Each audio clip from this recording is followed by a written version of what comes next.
It's vegan recipes with Pat and Emily. Welcome to It's Vegan. Today I'm going to show you how to make an antipasto wreath. It's great as an appetizer or an hors d'oeuvre. This is one of those recipes where you're going to be able to pick up the ingredients after work and throw it together very, very quickly. You can pick up the types of olives that you want to use. These are called sweet pepper drops. I did find them in the deli at Giant Eagle, and these are chickpeas that I put balsamic on and some Italian seasoning. I wanted you to see close up how I'm constructing this wreath. And I got out a ruler because I wanted to make sure I was giving you an accurate measure for the plate. Actually about a 9.5-inch diameter plate. The first step is to get some oregano. This is optional, but I like the smell of it. I like the way it looks. And if you didn't have oregano, that won't be a problem. Next, we will be using some rosemary, and this is so fragrant. About a pack will do you, but when you're purchasing it, look and see if it's a full pack. You might be wondering, when you are finished with this plate, what are you going to do with the rosemary and the oregano? What I would recommend is put it in a bag, freeze it, and when you're roasting vegetables, you can put this on top of it. It will taste awesome. Now that you have the base down, you can just start putting on your olives. You really can get whatever type of olive that you want. Now, as you know, most traditional antipastas have cheese on. So I have some vegan cheese, and we're going to fancy it up a little bit. Next, I'm going to put on the green olives that have been stuffed with pimento.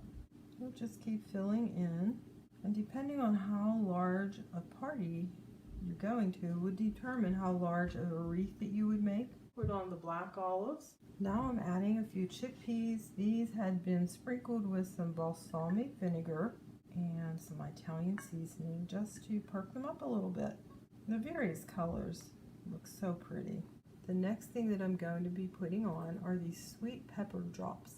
And when I was at Giant Eagle, I thought I'd take a look at where they have all of their olives, and to my surprise, they had them. And they are so tasty. They are sweet, kind of pop in your mouth. You can see how pretty they make this look. If you were really in a hurry, you could pick up these ingredients and actually construct this at the party that you're going to. I'm finished putting the olives on. I've tucked in a couple extra little sprigs of rosemary. Now the next thing will be cutting the cheese into star shapes. Now, instead of the mozzarella cheeses that I'm working with, I had a block style Monterey Jack, and then I had these slices. Sometimes you can't always find the block of cheese. I'm using this tool to make circles. However, I'm using stars on my wreath, but I don't think you should always have to go out and buy special equipment to make something. This is how you would do this star if you have a cutout. And the stars will just really decorate it. That is a different shape. And then you can even use a little tool like this that will give you ridges. This you could just make slices and just make little chunks. I'll be back as soon as all the cheese is cut.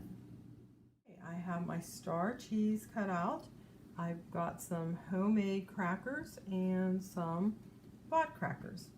We will finish this up by just placing the cheese.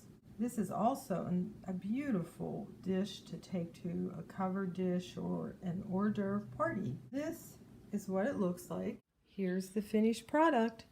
Traditional antipasta, you would sprinkle it with a vinaigrette and maybe some cracked pepper. However, I'm avoiding oils, so I would not be doing it. And each of these ingredients are flavorful enough.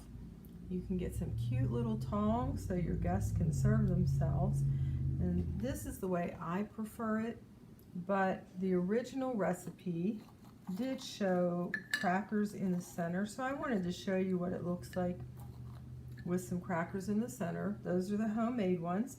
Now I'll show you with the other crackers. So many crackers on the market are actually plant-based and free of any products. This is what these crackers look like.